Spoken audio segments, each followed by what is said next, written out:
About 20 minutes to Park City from New York. So it's great. So you figure within 2 hours you're in your house unpacking on the hill? Isn't that wonderful? In fact, we flew in and got there around noon and went skiing.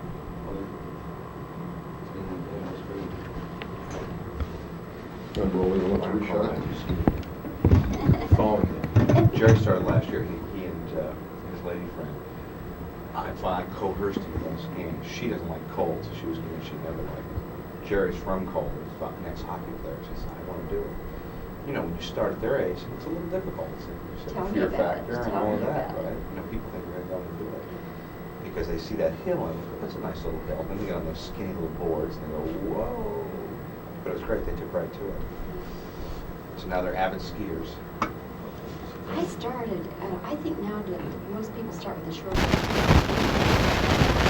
Is this your first stop or one? First city. Yeah. Well, you started in Los Angeles and then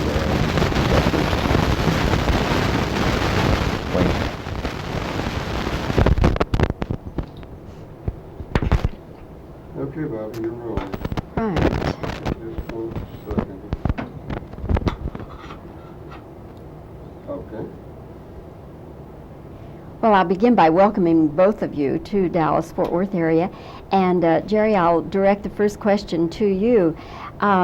Let's go back just a little bit to Flashdance because that's still getting a lot of play. And of course, it's such a big selling cassette. It has earned over $200 million to date. Is that right? that's correct. Okay.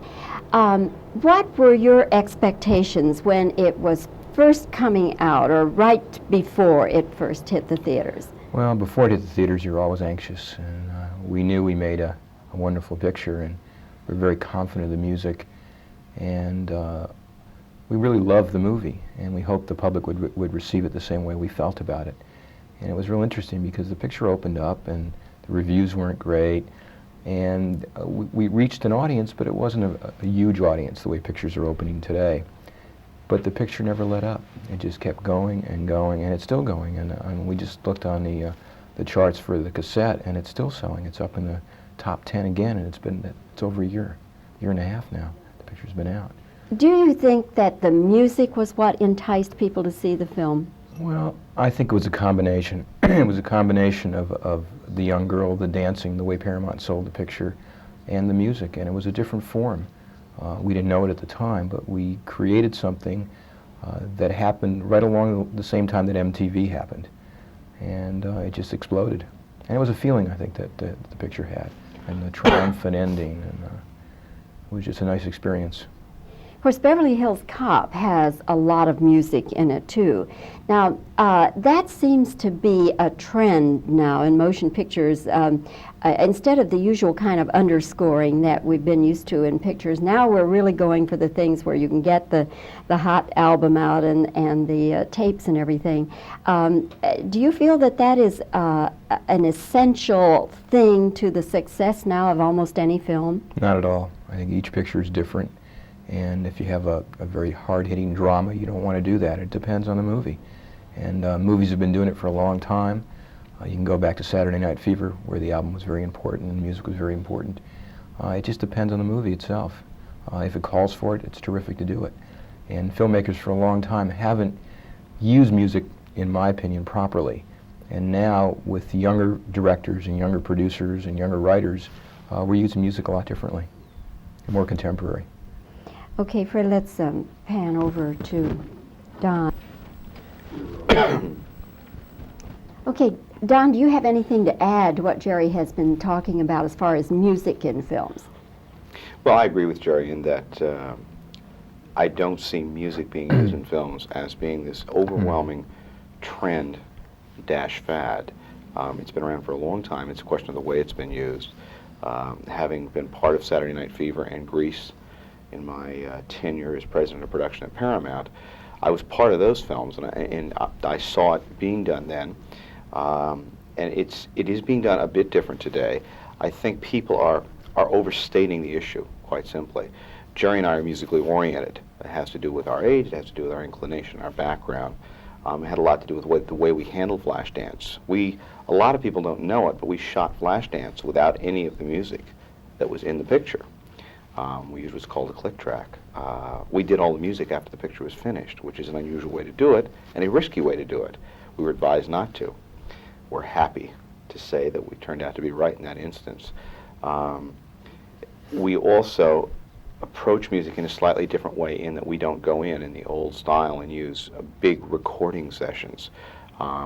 We have a tendency to go in and use modern studio techniques to do our music and get it done rather quickly. As a matter of fact, we did the music on Beverly Hills Cop in about 4 weeks, top to bottom, and got the album out. That said and done, more people are doing it. It is more predominant, but the degree to which it becomes a trend or a fad is the degree to which people will fail doing it, because they'll be doing it for the wrong reasons. You must do it with the right movie in the right way. Let's talk about Beverly Hills Cop. When Eddie Murphy was approached with the script and the idea of doing the film, it had already been somewhat offered to Mickey Rourke and, of course, offered to Sylvester Stallone. Now, did Eddie know that those two fellows had it offered to them? Indeed he did. As a matter of fact, the short form of what occurred was quite simply as follows. Beverly Hills Cop was an original idea that started 8 years ago when I was a studio executive. It was developed over that period of time, lay fallow for a bit. Jerry and I became partners. When I resigned as president and we formed our company for Flashdance, we resurrected it, started developing it, and we were on about our third or fourth screenwriter, as a matter of fact, and Paramount was extremely anxious to get the movie made. Michael Eisner and Barry Diller in particular, and Frank Mancuso, as a matter of distribution. And what happened was that Mickey Rourke was an actor that Jerry and myself are great fans of. Love him dearly. Think he's one of the top actors working today. As a matter of fact, in his age group, maybe the best. We did not have a script that we were ready to show. We only had this idea. So we went to lunch with Mickey Rourke. And at lunch, I told him the movie, with Jerry prodding me on. God knows what I told him. I just spun a story for an hour. He committed at lunch to do the movie. We made a deal, and Mickey Rourke was committed to do this picture. Well, we then had to get a script, of course. It took us too long to get a script, and Mickey had to go do another movie. Hence, we lost Mickey Rourke. We Was that continued when to work. he did Pope of Greenwich? Precisely. Pope came along. Took the picture. We were then out the man we wanted to make the movie with initially, because I saw and Jerry saw this quirky kind of thing that Mickey had, where he could do both. We then, to be perfectly honest with you, kind of had Eddie Murphy in mind as we were doing the next phase. And I say kind of, emphasizing kind of, because it was just, I knew Eddie from 48 Hours. I put Eddie in 48 Hours. So I was very familiar with him, knew him, as a talent. We developed the script, and it got to a place where we decided we'd go for a director. Paramount saw the Dan Petrie draft, wanted to make the movie, and we got Marty Brest involved. It took us 2 years, by the way, to pursue Mr. Brest. From the day we got a script that we were starting to like till the day, we really commenced seriously working. What happened at that point was Paramount loved the script so much, we had Marty Brest. They gave it to Sylvester Stallone, whom they had a deal with. He read it, committed to do the movie. There was no deal to be made since Paramount already had a deal with him. But wasn't Eddie also under contract to Paramount? Eddie was under contract to Paramount, yes, but they did not expose the script to Eddie. We had talked to Eddie about the project ourselves. Jerry and I have an office that's right next to where they were shooting Best Defense. Eddie had walked in one day in his Army fatigues, and we said, we've got this picture that we're going to make. It's called Beverly Hills. And he went, I like that picture. I like it. That's interesting. Why haven't I seen it? We, of course, couldn't say, why haven't you seen it? We don't know. It's Paramount's business, not ours. Long story short, they gave it to Stallone, made their own choice, and Mr. Stallone was something we were quite happy with, so we commenced working, and Stallone wanted to do a rewrite of his character, and I'm here to tell you that the rewrite he did was extraordinary. He did 2 drafts of that script that were 2 of the best scripts I've ever read.